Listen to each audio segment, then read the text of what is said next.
क्या आपको पता है कि सबसे जल्दी तरीका क्या है अपने सिलेबस को खत्म करने के लिए? तो आज की ये वीडियो इसी टॉपिक पर है। इस सवाल का जवाब क्यों ना हम उन्हीं से पूछें जो पढ़ाई में काफी अच्छे हैं और जिन्होंने सबसे डिफिकल्ट एग्जाम्स क्लियर किए हैं। तो चलिए सबसे पहले हम देखेंगे कैल न्यूपोर्ट को कि वो इसके बारे में क्या बोलना चाहते हैं। कैल अपनी book how to become a straight A student में बोलते हैं कि डोंट रीड एवरीथिंग, यानी सिलेबस की हर चीज मत पढ़ने बैठ जाओ। इतना ही नहीं, कैल अपनी इस बुक में बोलते हैं कि हमारी बुक में जितने पेजेस होते हैं हमारे पास उन्हें पढ़ने का कभी भी पूरा टाइम नहीं होता, और अगर ये सीक्रेट स्टूडेंट्स को पता चल जाए तो मैक्सिमम स्टूडेंट्स बेफजूल के स्ट्रेस और एंजाइटी से बच सकते हैं। तो आप में से कई स्टूडेंट्स ये बोलेंगे, पर ये कैल न्यूपोर्ट है कौन और हम इनकी बात पर विश्वास क्यों करें? तो कैल ने दुनिया के one of the best colleges MIT Massachusetts institute of technology से पढ़ाई की है और अभी ये जॉर्ज टाउन यूनिवर्सिटी में कंप्यूटर साइंस के एसोसिएट प्रोफेसर हैं। तो आप इनकी एबिलिटी पर तो शक ना कीजिए। अब हम में से कई लोग ये बोल सकते हैं कि सर ये तो फॉरेनर है, इनका सिलेबस पैटर्न डिफरेंट है, इसीलिए स्ट्रेटेजीज भी डिफरेंट होंगी, और क्या ये हमारी इंडियन एजुकेशन सिस्टम में फॉलो होंगी? तो पहली बात तो ये है कि ऐसा कुछ नहीं है। हमारा कल्चरल डिफरेंस हो सकता है, लेकिन ह्यूमन साइकोलॉजी और ह्यूमन की लर्निंग एबिलिटी सब सेम है। लेकिन फिर भी हम एक इंडियन एग्जाम्पल ले लेते हैं। ये दीपक रावत सर है, IAS district magistrate Haridwar Uttarakhand. ये भी कॉम्पिटिटिव एग्जाम्स की तैयारी के लिए यही रिकमेंड करते हैं कि लेस इज मोर, यानी उतना ही मटेरियल पढ़ें जितने की रिक्वायरमेंट हो, क्योंकि जितना ज्यादा मटेरियल हमारे पास होगा उसे देख देख कर ही हम काफी स्ट्रेस में आ जाएंगे, क्योंकि वो हमसे कभी भी खत्म तो होने वाला है नहीं। इसलिए do not study all the material that is given. एक बात याद रखें कि लेस इज मोर। मेरी सलाह मेंस देने वालों को इतनी है कि आप घिरे हुए मटेरियल से, इग्नू का मटेरियल है, इंटरनेट पे मटेरियल है, तमाम कोचिंग्स हैं, तमाम गाइड्स हैं, आपको ज्यादा से ज्यादा जो आंसर लिखना होगा कितना होगा? हो सकता है 250 वर्ड्स का हो।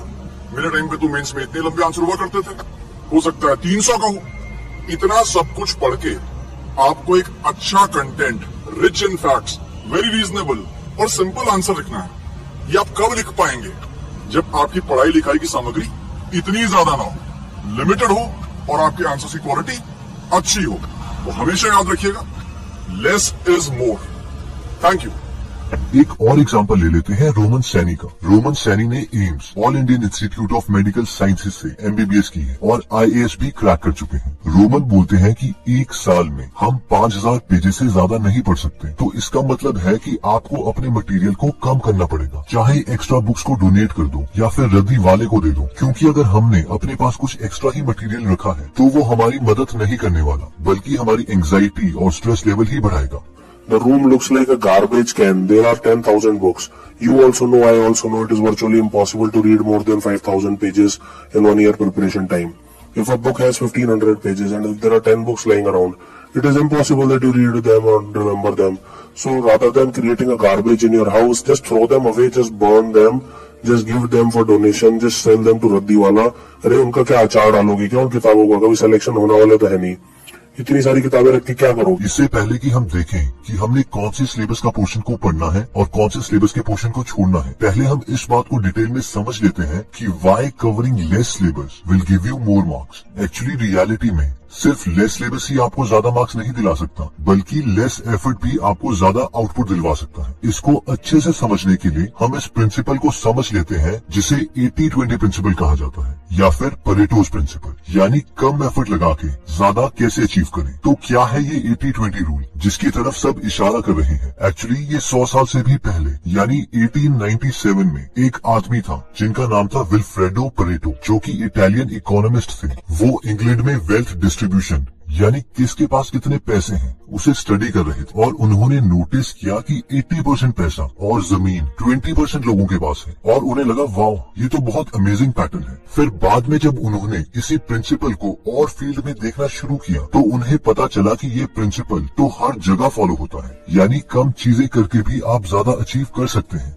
जैसे 20% मूवीज बॉक्स ऑफिस में 80% कमाई करती हैं। आप 80% टाइम अपने 20% कपड़े पहनते हैं। 80% लोगों को डिक्शनरी के सिर्फ 20% शब्द आते हैं, और एक्चुअली में यही रिक्वायर्ड है। 20% क्रिमिनल्स 80% क्राइम करते हैं। दुकान में पड़े हुए 20% प्रोडक्ट्स ही 80% सेल्स करवाते हैं। 20% कार ड्राइवर्स की वजह से ही 80% एक्सीडेंट्स होते हैं। 20% स्टूडेंट्स ही 80% एग्जाम्स क्लियर करते हैं और हम अपना 80% टाइम अपने 20% दोस्तों के साथ ही गुजारते हैं। इन शॉर्ट, आप कोई भी फील्ड ले लो, चाहे वो आपकी स्टडीज हो या फिर आपकी पर्सनल लाइफ, मेजॉरिटी ऑफ चीजें आपकी माइनॉरिटी ऑफ एक्शंस पर डिपेंड करती है। अगर हम इसी प्रिंसिपल को किसी और एंगल से देखें तो हम कह सकते हैं कि हर चीज इक्वली मैटर नहीं करती। इसी प्रिंसिपल को द वन थिंग बुक में भी बताया गया है। ये एक सबसे बड़ा झूठ है जो हमें बचपन से बता दिया जाता है कि हर चीज बराबर है। कुछ भी बराबर नहीं है। क्या आपका मूवी देखने का डिसीजन या फिर बीमार पेरेंट्स का ध्यान रखने का डिसीजन बराबर है?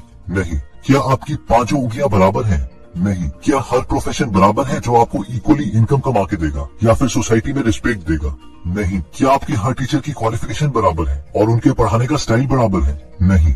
इन शॉर्ट, हर चीज डिफरेंट है। कई चीजें ज्यादा इम्पोर्टेंट हैं और कई कम इम्पोर्टेंट, और ये प्रिंसिपल आपकी स्टडीज में भी यूज होता है। एग्जाम्स में majority of questions minority of topic से पूछे जाते हैं। अब इसका मतलब ये भी नहीं है कि एग्जैक्टली 20% ऑफ द सिलेबस से आपसे एग्जैक्टली 80% क्वेश्चंस पूछे जाएंगे, लेकिन मैं आपको ये पूरी कन्विक्शन से बोल सकता हूँ कि ऑलमोस्ट 40 से 50% टॉपिक से आपसे 70 से 80% क्वेश्चंस पूछे जाएंगे। यानी आपका आधा सिलेबस ज्यादा इंपॉर्टेंट है। अगर आप ये चीज समझ गए हैं तो अब हमारी सक्सेस अब इस बात पर डिपेंड करती है कि क्या हम में ये स्किल है कि हम वो 40 से 50% सिलेबस सिलेक्ट कर सकें, जिससे हम आसानी से एग्जाम्स में दिए गए ऑलमोस्ट 80% क्वेश्चंस के आंसर्स दे सकें। अब इससे पहले कि मैं आपको सजेस्ट करूं कि कैसे हम वो सिलेबस का मोस्ट इम्पोर्टेंट सेक्शन सिलेक्ट करें, पहले मैं एक कंफ्यूजन को क्लियर कर देता हूं जो मैक्सिमम स्टूडेंट्स के मन में होती है, और वो ये है कि हम में से कई लोग इस थॉट को भी अपने माइंड में नहीं लाना चाहते और डर जाते हैं कि क्या हम सिलेबस का कुछ पोर्शन ही छोड़ देंगे। तो ये डर एकदम नॉर्मल है। मुझे भी पहली बार ऐसा ही लगा था। तो अब सवाल ये आता है कि इस थॉट से जो डर लग रहा है उसका क्या करें। तो इसके लिए मैं आपको सजेस्ट करूंगा कि हम खुद को समझाएं कि हम सिलेबस का कुछ पोर्शन नहीं छोड़ेंगे, बस सिलेबस को खत्म करने का सीक्वेंस थोड़ा चेंज कर देंगे।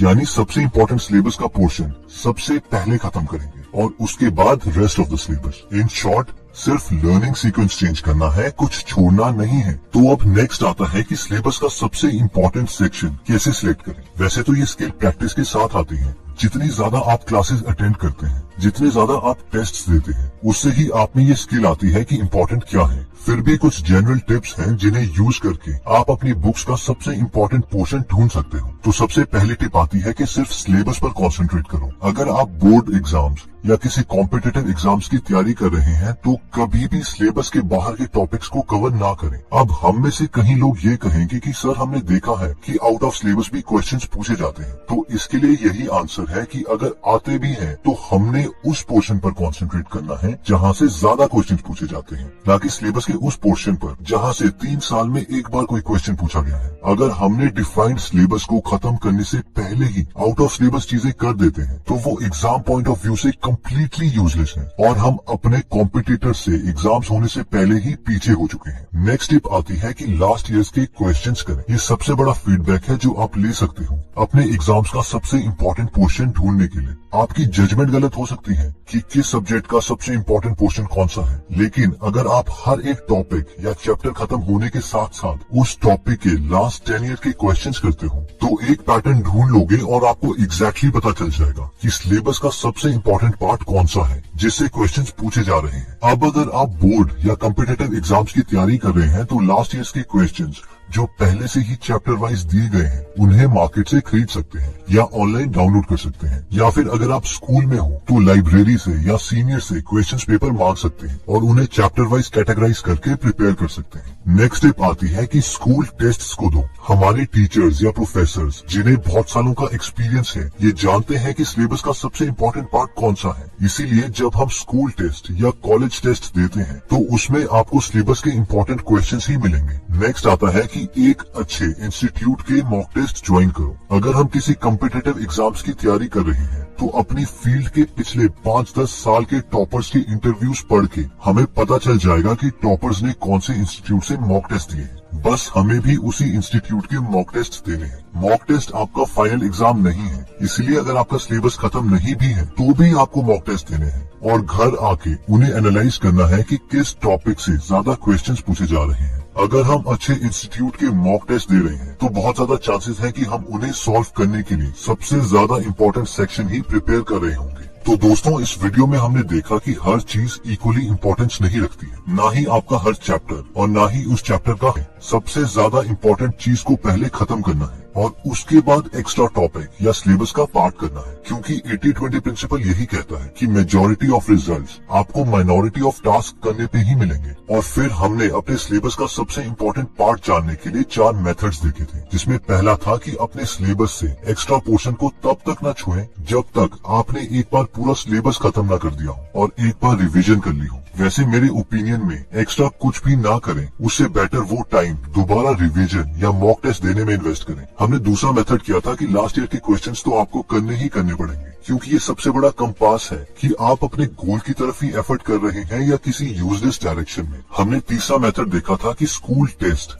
या इंस्टीट्यूट के कॉलेज टेस्ट देकर भी आपको आइडिया मिल जाता है कि सिलेबस का सबसे इम्पोर्टेंट पोर्शन कौन सा है। फोर्थ मेथड था कि आप लास्ट ईयर के टॉपर्स के इंटरव्यूज देखें और अगर किसी पर्टिकुलर इंस्टीट्यूट से काफी सारे टॉपर्स ने मॉक टेस्ट दिए हैं तो हमें भी उसी इंस्टीट्यूट के मॉक टेस्ट देने हैं। और मॉक टेस्ट देने के लिए हमें सिलेबस खत्म होने की वेट नहीं करनी है। और फाइनली इस वीडियो का मकसद ये नहीं है कि आप अपना सिलेबस छोड़ दें, बल्कि ये है कि सबसे पहले उन कॉन्सेप्ट्स पर फोकस करें जिससे सबसे ज्यादा क्वेश्चंस पूछे जाते हैं। और एक बार अगर आप उस पोर्शन को खत्म कर देते हैं तब आप बाकी सिलेबस के पोर्शन या कॉन्सेप्ट्स पर और बेल का बटन दबा दीजिए, ताकि आप ऐसी नॉलेजेबल वीडियोस कभी मिस ना करें। और इस वीडियो को लाइक जरूर कीजिएगा।